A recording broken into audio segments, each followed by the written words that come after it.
What is up, everybody? Welcome to the Movies That Make You podcast, where movies are more than just entertainment. They're a catalyst for meaningful conversation. I'm Jonathan Sprang, and I go by Sprang, and most weeks we dive into movies to watch in preparation for a new release hitting theaters. But we don't stop there. We talk about the morals, the values, and the life lessons these movies have to offer. This week we're talking about Unfriendly Neighborhood Fighting Guys. These are your vigilantes that are out for justice to help people that cannot help themselves. So we watched the Equalizer films and we watched Nobody, all in preparation for Nobody 2 dropping Friday. And we've got a guest on, Mr. Jeff Anderson. He is a friend of mine, so looking forward to that conversation. We hope you'll go check out our website. It's bio.site/movies that make you.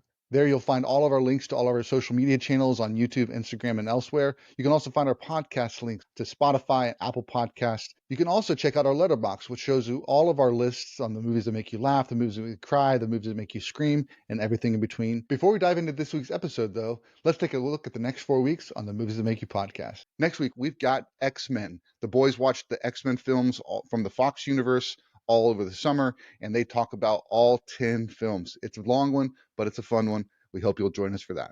The week after that, they're going to be releasing Jaws in theaters for its 50th anniversary, so the boys are going to watch it for the first time. We're going to record the entire thing from start to finish and get all of their reactions, and we'll post it as a sort of like video commentary that the boys are providing as they respond to all the things that they see in the movie Jaws by Steven Spielberg. The week after that, Kristen's going to join us for the Conjuring series, and also Papa Goss is going to be back on the show. We're very excited for that as we discuss the Conjuring proper movies.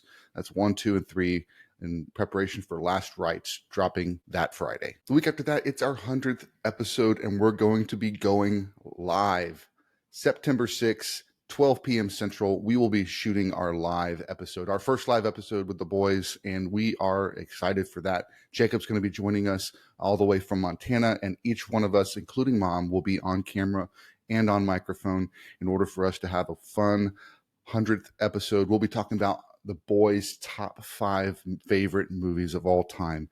You won't want to miss it. September 6th, 12 p.m. Central. Be there. Hope those episodes excite you. So without further ado, let's get to the podcast. We are back with another episode of the Movies That Make You podcast. I am Sprang, and I'm joined today by my good friend, Jeff Anderson, J.A. What is up, my brother? How's it going? My man. Always good, man. Good to see you. Good to see you, too. I'm excited to have you on the show today. We're going to be talking about Nobody. We're also going to be touching on the Equalizer films with Denzel Washington, all this and gearing up for Nobody 2 that drops this Friday. Very excited for that. But before we jump into that, I want our audience to get to know you a little bit. Tell us a little bit about when movies started to play a part in your life. Like how old were you, and kind of what were the first movies that kind of really grabbed your attention? I don't know that I remember the age, and I'm kind of glad I don't, because if I did, then I would put age on myself on this call. But yeah. So my father and I growing up, we used to listen to Richard Pryor records. And so one day my father decided, you know what, I think you're mature enough to where let's watch a Richard Pryor movie. And so we got a chance to watch Which Way Is Up. And it's this movie where Richard Pryor plays the better part of 3 characters. And so you're watching the range of like an iconic comedian as a kid. And it like transcended his stand-up comedy. And so, I mean, upon reflection, you're like, how the hell did a movie like make his stand-up comedy even more intriguing? Right. But it was all because you realized he was such a great actor, right, in that process. And some folks may say he didn't have much range. It's like, you have to understand, like, the guy wasn't an actor by nature, but he's able to just captivate you in these kind of segments. So that was one. The other one growing up was Scarface with Al Pacino. And for a little bit of a different reason, when that movie was over, and it was long, but when that movie was over, it was kind of nearing the end of it. And it was almost like I snapped out of it and realized I wasn't watching a documentary. I was watching a fictional depiction of something. Like, that's how good the acting was. And like, I remember like trying to go in front of a mirror and act the way that I was watching like Al Pacino act. It's like, it was impossible. I mean, the guy he was Cuban for like 3 hours. Right. Yeah. And so that was pretty memorable to me. So, I mean, I would tell you that those were the two that I think spawned a different movement for me in terms of interest in wanting to watch movies. Yeah, for sure. I think the first Richard Pryor movie I remember seeing was most likely Superman 3, which wasn't necessarily a great movie, but he was funny in that role. He was funny in that role. But I remember Hear No Evil, See No Evil with him and Gene Wilder. I remember watching that one like on TBS or something. And so I've seen a couple of those. I haven't seen the Which Way Is Up, so I'm going to put that on my list to make sure I check that out. But Scarface, man, that is incredible movie. I think I saw it after I'd seen Godfather. And so it was like he had kind of his whole demeanor had grown and matured too between those. Like he's super young in Godfather, but you see him grow in his like, of course his character's growing, but he's growing as an actor. And then you pick up Scarface and he's this like, I mean, he's just a force of nature in that film. And it's just, yeah, those are some great movies, man. I think for me, I've shared it on the podcast before, but a couple of the movies that really impacted me at a young age was Star Wars, obviously. I was right at that time. Indiana Jones was pivotal to me growing up as well, because it was like kind of that same just action adventure style that my parents could let me watch, and it wasn't too bad. And then I think another one that kind of forced me to really examine, like, want to know more and more about movies was actually Mission Impossible. A friend of mine was kind of walking me through like what it takes to make a film, and that one was a movie that we watched, and he kind of broke it down. We like pause and talk about scenes and stuff, and so it was like kind of opened my eyes to seeing like the behind the scenes aspects. And I think that was also right at the time where DVDs started coming out with special editions and and it was like the perfect timing for me to like be able to actually get these discs and take that second disc and just go to town and like figure out how they pulled everything off. And of course, to this day, like Mission Impossible being one of those where Tom Cruise has just continued to amp up the stunts and the things that he's putting himself through. The boys, we went and watched that. They really liked that, the most recent one that came out this summer. But yeah, man, those are a couple of the films that kind of grabbed me.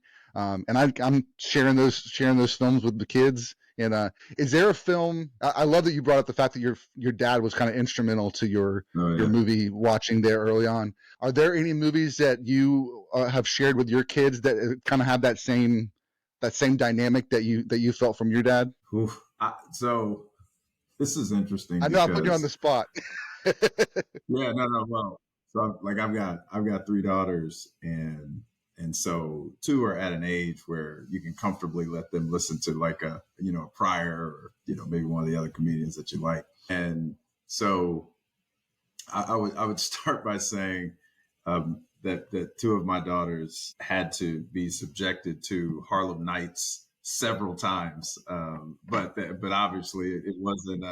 They weren't kicking and screaming. Like if they were, they were doing it in laughter. So just to get exposure to the talent, because it's kind of taboo to, as a parent, seemingly want to show your children content that may have adult language, if you will.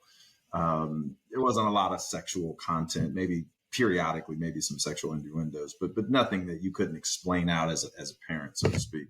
So believe it or not, I kind of deem those appropriate at a certain age, so that you can kind of talk them through things, and without calling cursing taboo, they could just kind of appreciate an art of how people were doing things. So Harlem Nights was definitely one. I did expose them all to Which Way Is Up just by default. I didn't have a choice. Yeah.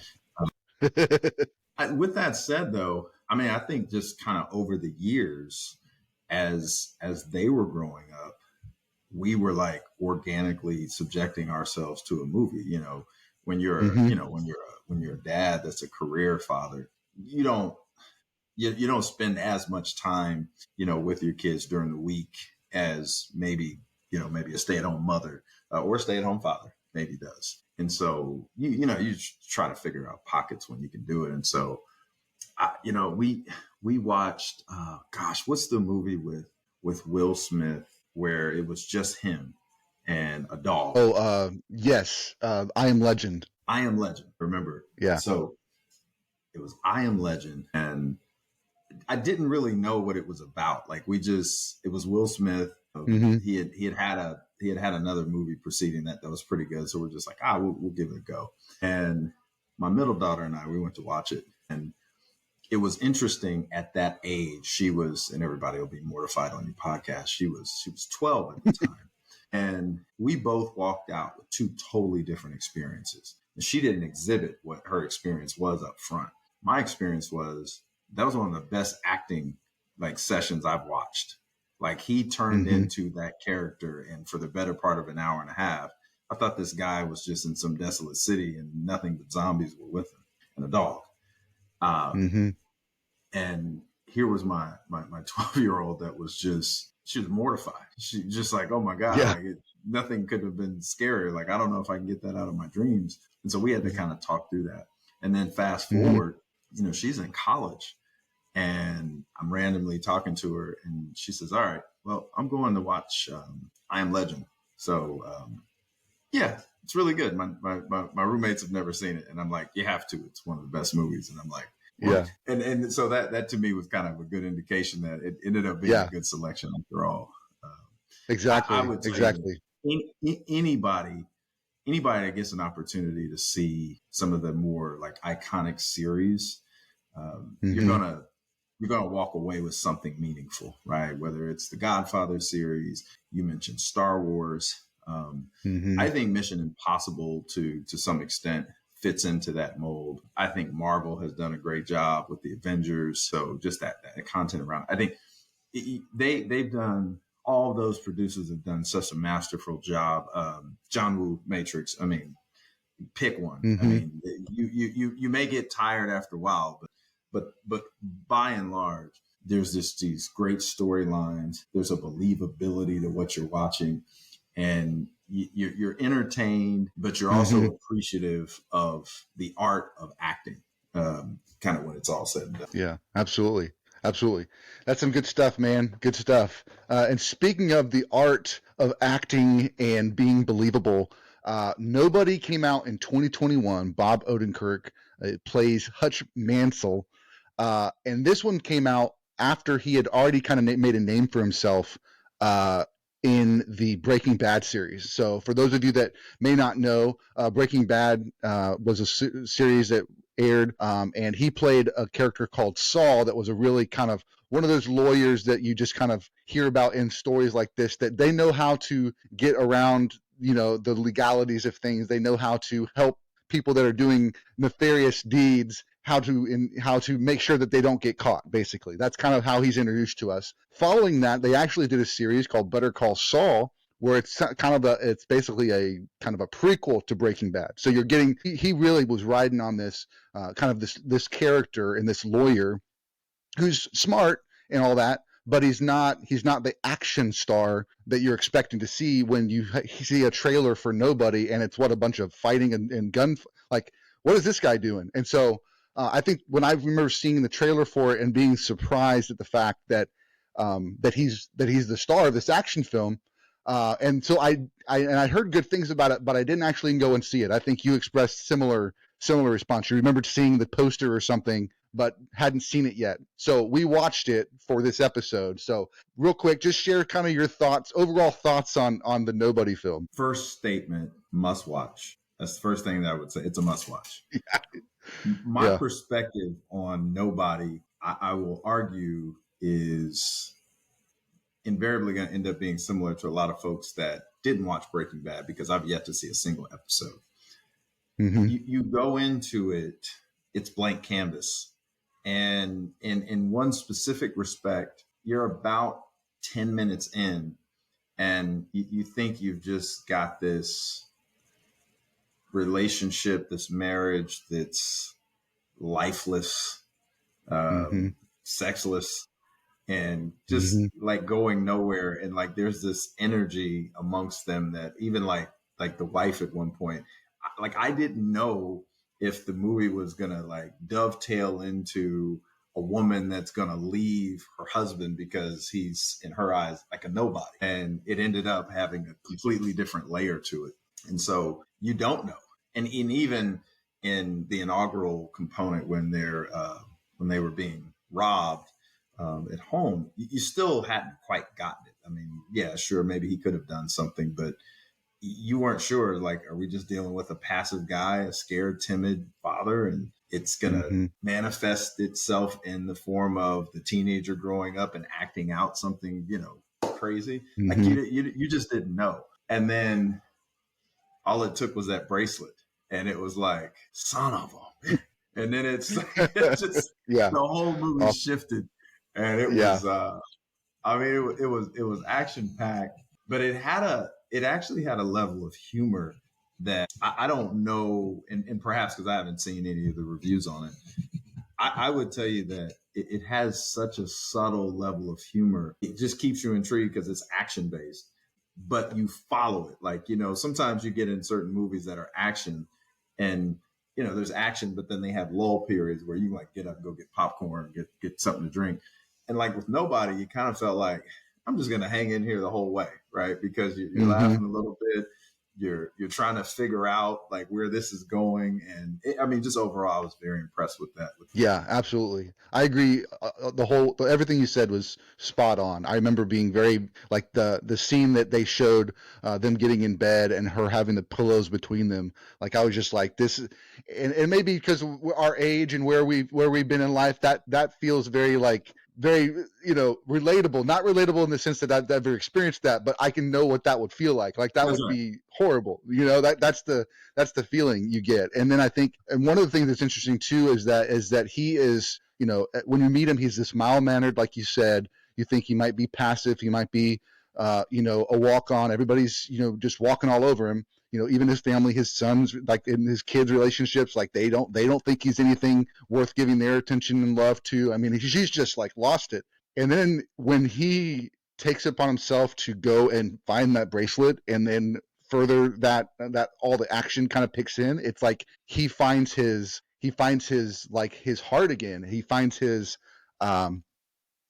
passions back, and he's communicating more with his family. And it's like, while I wouldn't promote going and being violent to other people, in order to find love again in your marriage, for this movie, that is one of the things. It's like he's that was such a pivotal part of his life, early on, as we come to find out. And he had to put that aside because of the family. And now it's like, no, now I'm get to use this as a part of protecting my family, and it kind of like living in both worlds, I guess you could say. He's able to find that passion again, find that relationship again.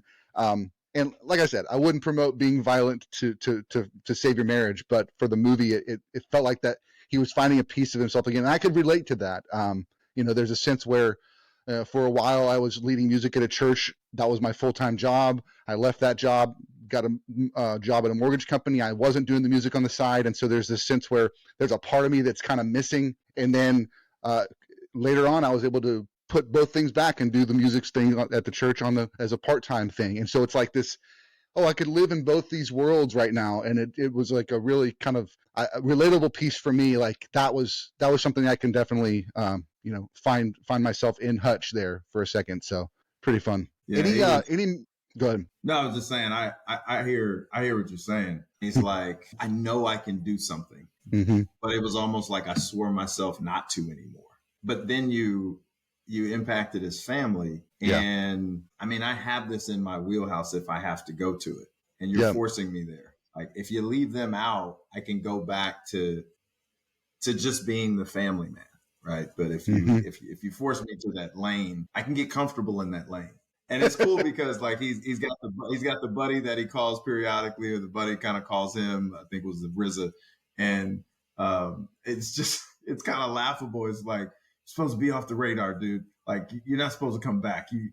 It's almost like there was like this sworn pact that you're not coming back. Same thing with the father. And it's just, but every one of them knew, it's like, okay, this isn't really him though. Right. Like, or even if you are to say that it's him, this family guy that's mild mannered and is passive, like the undercurrent of him is a monster. right? That you just, TNT, right? You just don't want to light that fuse. And man, when that fuse gets lit, I mean, you want to talk about a movie turning in a different direction. It's Nobody. Yep. What's one of the main moments you were like, that was the moment that kind of defined the movie for me, or the that you liked the most? One of the fight scenes or one of the other scenes. Which one stands out to you as being the one that you liked the most? This isn't even a hard question for me. When he was seeking information from the guy, he goes in, I think it was like a pawn shop equivalent, and there was a veteran in there. And the guy behind the counter, he's asking him some questions. And I think he said, like, your ID's been expired for like 20 years. And then the guy behind the counter's got on brass knuckles, and Hutch flashes a wad of cash, and I'm just looking to try to get some information. And that part became epic for me, and it shifted it for me when the veteran saw the tattoo on his wrist, the 7 and the 2 of spades, which is like the kiss of death hand in Texas Hold'em. And you knew right then, it's like, oh, okay, this dude's an assassin. Like, it's like, and the veteran knew it. And it was so funny just to kind of watch this guy with the brass knuckles on with all this bravado that was almost suggesting, I'm about to take your wad of money. And then the veteran's like, thank you for your service. And then like tippy toes out like Peter Griffin from Family Guy, and like closes and locks the door, and then looks in like, oh, this isn't going to end well for you, bud. And it's like, okay, this is a problem. That was it for me. And I just chuckled at that point, knowing that this is about to go in a completely different direction. He's not a nobody. For sure. Exactly. He is somebody that, I think the bus fight scene was really crazy for me. He's just sitting there, and then these guys come in and they're trying to attack this woman, and he's just like, and I think the other thing I find, it also sets the tone for what type of violence he is good at, or what type of, he's not like a Bruce Lee that's unstoppable, or that's just going to take everybody out with clean precision. It's like, it shows you like, no, it's just raw, it's dirty, it's messy, but he's going to win out in the end. But it's just like, that kind of sets the tone for kind of his fighting style, I guess you'd say. And then it just kind of escalates from there. But, that just kind of, when you think about, I guess for me, that stood out just because it's not his family, but he knows he has to do something to help protect this person. Where the rest of it is, he's kind of on this mission, but it introduces his fighting in a unique way. So that was the one that stood out to me. Yeah, for sure. It's kind of like John Wick's style. In that, like, the guy is retired, he's doing the family thing, and then something brings him back in. That kind of comes to mind too. But I think there's also this connective tissue between Nobody and Equalizer, in that they both kind of promised not to do that anymore, not to be a part of that life. In the Equalizer, Denzel's character, Robert McCall, has also promised his now past wife that he's not going to be violent anymore.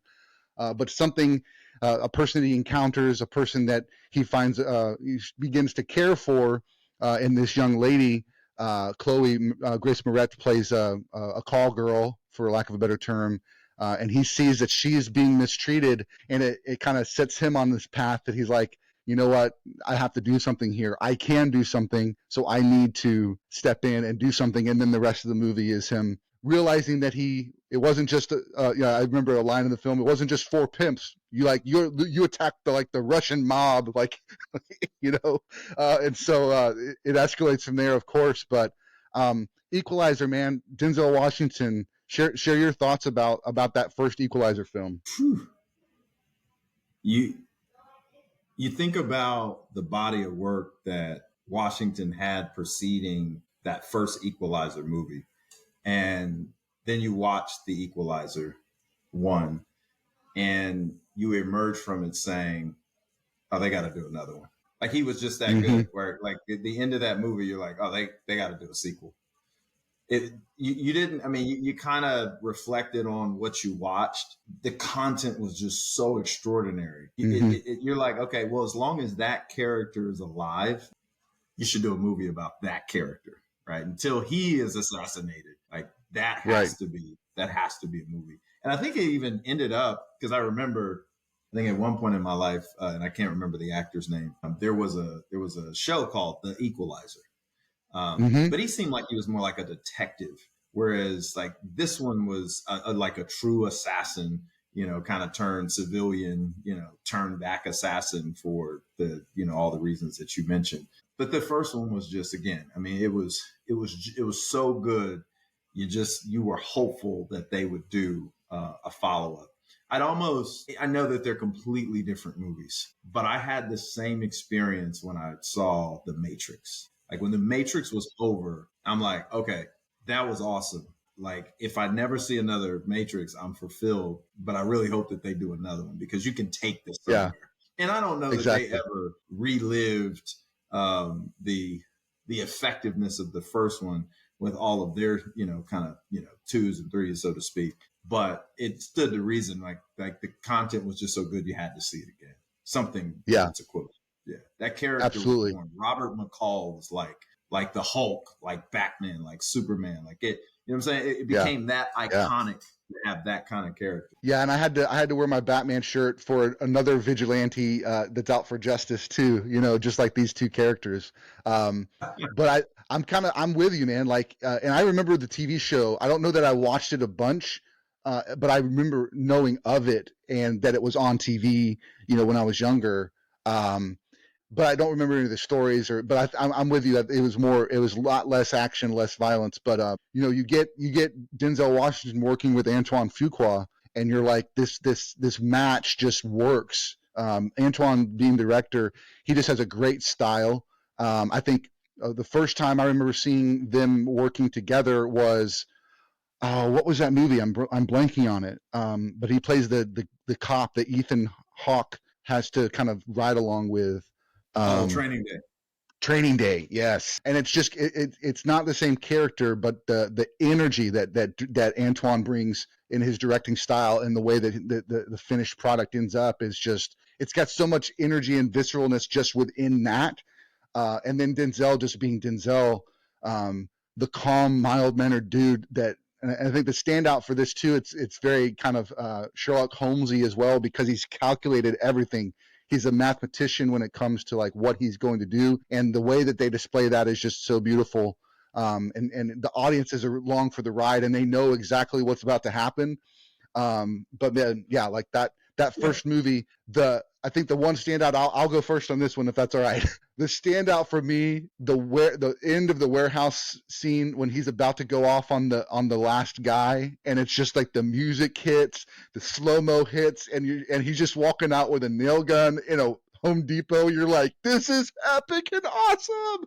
I mean, it's just like, it had so much of those like epic fight scene vibes that you'd get in other action films, but it just hit like he is the superhero of this film. Yeah, I mean, you're talking about that dude turned Home Depot into Fight Club. Like it was like, how did this happen? No, it was definitely an epic moment going through that. I mean, there was a part in that scene where you thought maybe one of the assassins was going to get him after all, like where he was exhausted right from that particular fight, but. I mean, the standout for me, I think you called it out already. The standout for me was the fight with the Russians, the initial one, right? That inaugural one in the movie where, they had abused that prostitute and he came in with the $9,800 and, the boss was seemingly he kept disrespecting him and calling it $9,000. And he's just demonstrating that he's like giving him grace. He's reminding him it's $9,800. And he's like, no. Okay. And this, when he locks the door and he looks back over his left shoulder, you're like, yep, this is the dude.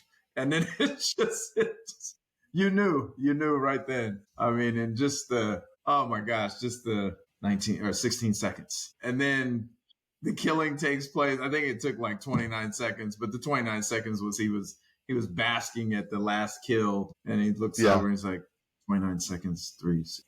Okay. I'm like, okay, this guy, this is going to be a hell of a ride. Yeah, no, it was really good. Absolutely. such a good character. And I think you're right. I think you said it right. I think the episodic nature of it, that they could have just ridden this train for many sequels if they wanted to, because each one is just like he finds himself in another situation that needs his help, and he's going to step in and do it. And when you pick up at the second one, it's kind of like well, we did touch on it a little bit, but he had kind of put this life aside for his wife, but now he feels like he ends up at the end of the first movie, ends up putting an ad and just basically saying like, hey, if there's anybody that needs help, call this number and we'll help you. And so it's kind of like it's kicking off, like you said, this, we got to see this again. What's the next people he's going to help? So it kind of picks up in the second movie that you feel like, okay, he's continued down this path. He's, going and helping people as they need it. He's now a Lyft driver, that's helping people in kind of behind the scenes. And then he ends up, as he's, trying to, as his kind of his handler from his government days gets killed, he ends up trying to track this down. So the story ends up being a little bit more focused on him, on his kind of character and the organization he's a part of. You get a lot more backstory there. But I think the opening where he's the Lyft driver and the girl is abused and stuff, that ends up being a pretty intense scene with those guys too as well. But you have any thoughts on the second film? Yeah, I would tell you, knowing that we'll likely talk about the third one, the point in Equalizer 2 that resonated with me the most was the part where he got the prior government assassin to admit that he killed his best friend. And he proceeds to walk out, meet the guys that he's killed with before, and he tells them what a grave mistake they made. And, I'm going to kill you all. And the only thing I regret is that I don't get to do it again. And then the assassin's wife is like, hey, it was like, we got to go. And, he turns back and he's just like, think you can give me a lift, in there? And she's just like, help and company, come on. And it just, it spoke to just the believability of Robert McCall's wholesomeness. You're watching a movie full of killing, like cold-blooded, like retribution level style killing. And yet here's this guy that you find to be so wholesome and compassionate that's like, yes, please ride along, help with the kids. Like that would be awesome because you're just this awesome human being. And literally 15 seconds removed from that, he just basically put hits on the lives of the guys that are in front of it. It's just like, same guy? Yeah. Like, but that's the brilliance of this Robert McCall character, is this guy is just, he's just caring. He operates with all this grace, but man, judge and juror, if it doesn't go the way he wants it, it's just, part was cool for me. Yeah, absolutely. And that's something I actually wanted to mention about even the first movie too, was there is so much heart, there is so much compassion in this character. And in the film, like even when all this violence is going on, you still have all this grace and compassion in the very next moment. And it's not the violence seemed like so justified in the film itself. But the fact that he's helping these people that cannot help themselves, it's like the big bully finally getting their due, is what it feels like, because the way that the story unfolds is he's trying to help all the people at the store. He's trying to help everybody kind of become better persons, better versions of themselves. And that's what his goals are. And like you said, just a great human being, that this is just another side of him that he has to flip the switch if he needs to. And if you're going to be one that takes advantage of others, that kills people he cares about, that does anything outside of what he feels is deemed as necessary, then he's gonna be the avenger that comes back and takes your life for it. So pretty crazy. I do think that the ending where the hurricane comes through and he's got to set up all the the sniper thing and all that was a really cool, in the sense of a movie being able to kind of give you a different flavor than maybe what we got in the first one in the Home Depot. The ending of this one happening in the middle of the storm was it was a really cool final confrontation between him and those guys. It was definitely a cool ending. It was, however, for me, it was an ending that I wasn't quite willing to like bet or gamble on it. However, I did have this thought where I said, you know what? this actually might be the last Equalizer. They may set this up where he ends up killing all of them, but he gets killed in the process because, and I don't remember the kid's character, but the artist that he was really trying to tutelage, seemingly protect, was just a massive liability, like throughout, right? With his decision making, and just his fear. Like I think any common person would be fearing for their life as well. But McCall, all the while, is strategically killing these other assassins while ensuring that he's protecting the life of this innocent person. Dude, your life's at risk.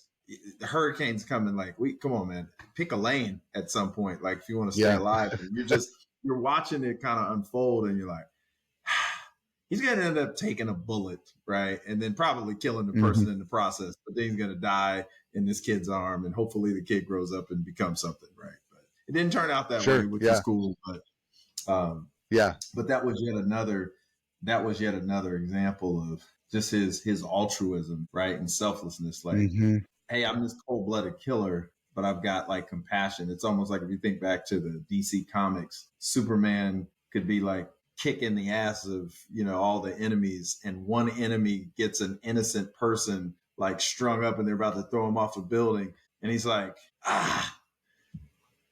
wait a minute. And then it's like, let me go save this person real quick. It's like, dude, you need to finish the deal over here. Like, let one die, save a million. And he's like, nope. Right. Nobody's left behind. Not an option. That was McCall in that scenario. So it was good. Absolutely. And I think we did kind of jumping into the third movie. We pick back up. He's in Italy. But the other cool thing about Equalizer 3 is we get a reunion between him and Dakota Fanning, they starred together in Man on Fire. Dakota played the young girl that he had to protect in that film, and that was a great film in and of itself. So it's really cool to get the Equalizer 3 and kind of have this reunion as well for those actors. Ends up that he has to take down an Italian mob in the process, and then it actually ends with him kind of sitting at the table and basically saying, "I'm retiring, I'm done," and it's kind of the last Equalizer film. But what are your thoughts on the third one? The first 10 minutes of Equalizer 3 are the best parts of that movie, because you get about 6 minutes of good old fashioned Robert McCall style killing, right? Of bad people. You're already set up, right? Your appetite has been, or your thirst, if you will, has been quenched, and you're just like, yes, I came to the right place for what I want. And then on the walkout, he's shot by that kid, and you're not sure where the movie's going. And in your mind, especially if you've watched movies over the years, traditionally the good guy ends up winning at the end. But, as some of us know, like Infinity War was the one that kind of showed us, bad guy won. And there was kind of a moment, to me at least, where I wasn't entirely sure that his health was going to enable him to save kind of that situation that he was watching unfold as he was recovering. You knew that there was an element of his recovery that was going to eventually have to address it, but it was the extent to which, he was going to be good enough. And worse, again, this is all in the 10 minutes. My mind goes to the aforementioned, 2 movies. You're like, that's the first careless decision that Robert McCall ever made. And you're like, is this it? Is this the one where they finally go, he's going to hang up the cleats? And it ended up going in a different direction, kind of as it wore on. So yeah, that first 10 minutes was super critical for me. And again, for me, the most important portion of the movie. Yeah, for sure. I think for me, I just love the combination of him and Dakota Fanning kind of being back and seeing them together. I think the commonalities of through the films with the tea and the hot water, and he's got his little table set up that he's got to do every time. It's just a fun insight into his character and his meticulous nature, that also then plays out all in the fact that he calculates the time it's going to take to finish off this room of bad guys. And so it's just a fun fun character, exciting. I mean, we watched these films when they first came out and loved them. I think when the third one came out, we rewatched the first two just to get geared up and see it again. And I do like the fact that each of them kind of have their own sort of set pieces and their own environment. The second one, like I said, it ends with the big hurricane scene. That's cool. And he's also giving us backstory into the people that he used to work with. In this one, it's a completely different country that he's being a part of, and so you get a lot more visually stimulating things being in the places in the mountains and the little towns that he's in. So it just adds a different flavor, but it's still the same Robert McCall, and he's gonna do what it takes to save the little guy and keep the big bad guys from taking over and hurting innocent people. So just a really fun series that Denzel did, and Antoine Fuqua as the directed all three. So it has that nice, it feels like a very complete trilogy, you know? Definitely a complete trilogy. No doubt. I'll be interested to see what 4 looks like. I mean, they probably need to pair them with Hutch, and they go on a that would be awesome. They go on a cleansing spree, right, in a country, if you will. Yeah. I'll at least end on my side on Equalizer 3. One other element to that movie that I loved was there's a piece where the physician that took him in while he was healing, you know, kind of got that question of, are you a bad guy? And the response being like, I don't know. And yet, so, you know, for the viewership, in your heart and your mind, in so much as this guy is like a cold-blooded killer, you know, he's doing it under the guise of, you know, just trying to be this hero, this quiet hero for others, but never really revealing himself as that hero. And so what didn't happen in the other 2 movies happened in the third movie. And that was, he would reveal his altruism to a singular person, like the security guard, the Home Depot woman, kind of, she didn't know, but she's just like, how do you get this back? Right. But it's like little pockets of an individual got the experience. The prostitute got the experience. That artist in the second one got that experience. The girl, I'm sure that he, you know, took to the ER, sure she got it. But communities never got exposed to who he was. And it was that moment in the Italian restaurant when he addresses that gangster and he immediately, like, once he lets him go, he's like, okay, I need to kill him and everybody else that, you know, represents him. And in that moment when they're kind of all in that area where they kill they're looking for him, and the community's like, no, he's one of us. Nope. He's one of the good guys. You're not killing him. And naturally you knew at that point, it was a foregone conclusion what was going to happen to that pit boss. It was like, you're done, dude. But I just, that third one, giving a community a chance to have a moment where his true colors were revealed, and they just accepted the fact that he's an assassin. He's a good human being. Like, no paradox with the community. They were totally good with, he's our savior. We're fine with that. So let's move on. So yeah, I thought that was a really cool piece to that puzzle. So props to the writer and props to how they directed that.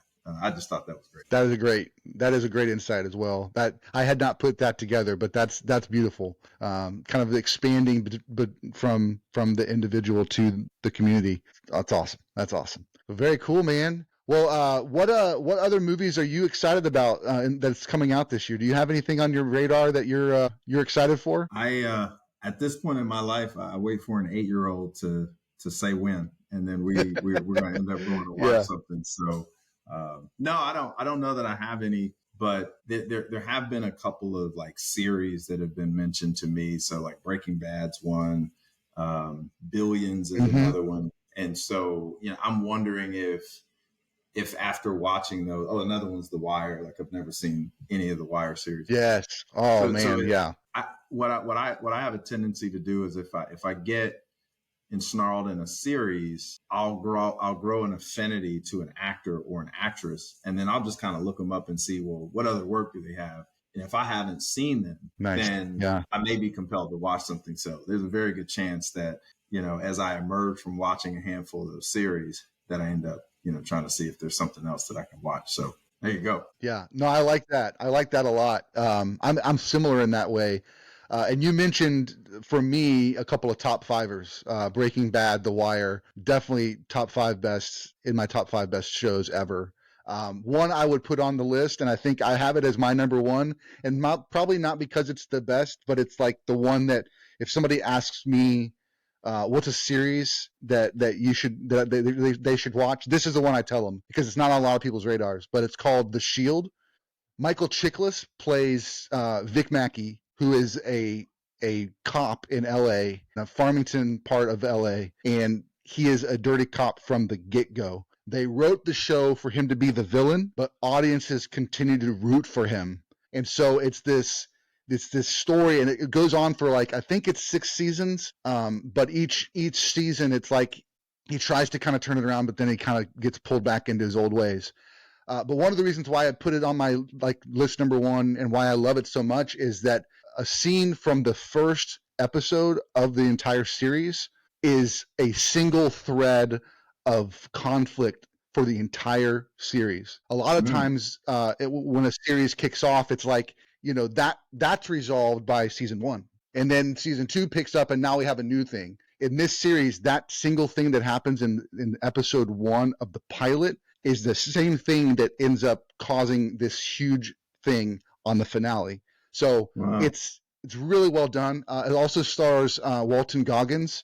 He plays a character in that, and he's really big right now with White Lotus, and also in the Fallout show. He's kind of made a bit of a resurgence of popularity right now. But yeah, that show, Glenn Close plays a character in one of the seasons. It also has Forrest Whitaker in one of the seasons as one of the guys that's like trying to take him down.